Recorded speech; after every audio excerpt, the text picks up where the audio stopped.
الحمدللہ وحدہ والصلاة والسلام علی من لا نبی بعدہ اما بعد بسم اللہ الرحمن الرحیم ان اللہ یحب التوابین ویحب المتطہرین صدق اللہ العظیم۔ ناظرین کرام، السلام علیکم ورحمۃ اللہ وبرکاتہ۔ امید کرتا ہوں آپ سب دوست خیریت سے ہوں گے اور اللہ رب العزت ہمیشہ آپ کو خیر و عافیت میں رکھے۔ آج ہم وضو کی فضیلت اور اس کے طریقے کے بارے میں عرض کریں گے۔ تو ناظرین کرام، حدیث پاک میں آتا ہے، رسول اللہ صلی اللہ علیہ وسلم نے ارشاد فرمایا کہ تم میں سے جب کوئی بندہ وضو کرتا ہے اور وضو کرنے میں جب وہ اپنے چہرے کو دھو رہا ہوتا ہے تو جب چہرے سے پانی گرتا ہے یا پانی کا آخری قطرہ گرتا ہے تو وضو کرنے والے کے وہ گناہ جو اس کی آنکھوں نے کیے ہوتے ہیں، آنکھوں سے دیکھ کر کیے ہوتے ہیں، اللہ رب العزت ان گناہوں کو معاف فرما دیتے ہیں۔ اور فرمایا جب اپنے ہاتھوں کو دھوتا ہے وضو کرنے والا شخص اور ہاتھوں سے پانی گرتا ہے یا پانی کا آخری قطرہ گرتا ہے تو اس انسان کے وہ گناہ جو اس نے ہاتھوں کے ساتھ کیے ہوتے ہیں اللہ رب العزت ان کو معاف فرما دیتے ہیں۔ اور فرمایا جب وضو کرنے والا شخص اپنے پاؤں کو دھوتا ہے اور پاؤں سے جب پانی گرتا ہے یا پانی کا آخری قطرہ گرتا ہے تو اللہ رب العزت اس شخص کے وہ گناہ جو اس نے پاؤں کے ساتھ چل کر کیے ہوتے ہیں اللہ رب العزت معاف فرما دیتا ہے۔ اور دوسری حدیث پاک کے اندر الفاظ ہیں، حضور علیہ الصلاۃ والسلام نے ارشاد فرمایا، قیامت والے دن میں اپنے امتی کو پہچان لوں گا۔ عرض کی گئی یا رسول اللہ، جب اتنے زیادہ لوگ ہوں گے، تمام انبیاء کرام کی امتیں ہوں گی، آپ اپنے امتی کو کیسے پہچانیں گے؟ رسول اللہ صلی اللہ علیہ وسلم نے ارشاد فرمایا، میرے امتی کے اندر ایک امتیازی نشانی ہوگی، یعنی میری امت کے اندر ایک ایسی نشانی ہوگی جو اور کسی امت کے اندر نہیں ہوگی۔ عرض کی گئی یا رسول اللہ، وہ کون سی امتیازی نشانی ہے جو صرف آپ کی ہی امت میں ہوگی،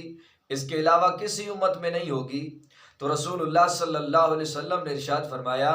میری امت کا چہرہ قیامت والے دن چمک رہا ہوگا، میری امت کے ہاتھ قیامت والے دن چمک رہے ہوں گے، میری امت کے پاؤں قیامت والے دن چمک رہے ہوں گے۔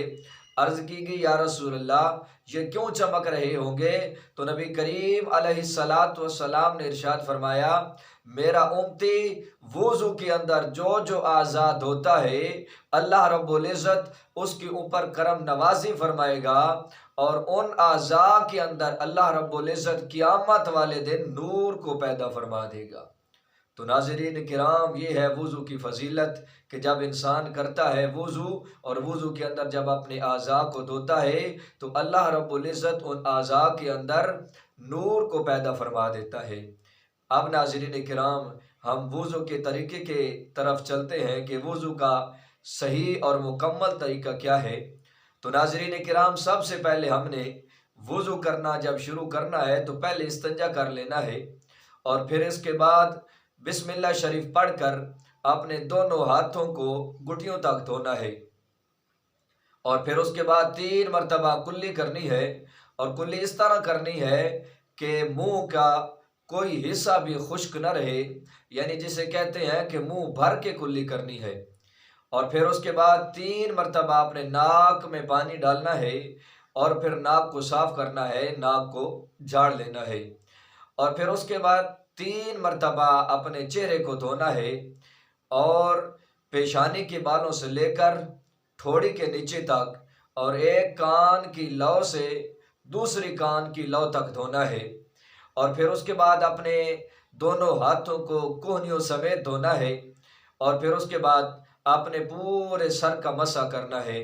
اور پھر اس کے بعد ہاتھ اور پاؤں کی انگلیوں کا خلال بھی کر لینا ہے کہ ہاتھ اور پاؤں کی انگلیوں کے درمیان جو جگہ ہوتی ہے وہ خشک نہ رہے، اور اپنی گردن کا مسح بھی کرنا ہے، اور پھر اس کے بعد گردن کا مسح کرنے کے بعد پھر اگر داڑھی رکھی ہوئی ہے انسان نے تو انسان اپنی داڑھی کا خلال بھی کر لے، اور پھر اس کے بعد اپنے دونوں پاؤں کو بھی اچھی طرح دھو لے، گٹوں سمیت دھو لے، اور اس کی ایڑیاں بھی خشک نہ رہنے پائیں۔ تو اس طرح کرنے کے ساتھ انسان کا مکمل اور اچھی طرح وضو ہو جاتا ہے، اور ایسا وضو کرنے کے ساتھ انسان جو نماز پڑھتا ہے اللہ رب العزت اس کو اپنی بارگاہ ناز کے اندر شرف قبولیت عطا فرماتا ہے۔ امید کرتا ہوں آج کی اس ویڈیو سے آپ کو بہت کچھ حاصل ہوا ہوگا۔ دعا ہے اللہ رب العزت ہمیں عمل کی توفیق نصیب فرمائے، اپنا وضو اچھی طرح کرنے کی توفیق نصیب فرمائے۔ وما علینا الا البلاغ المبین۔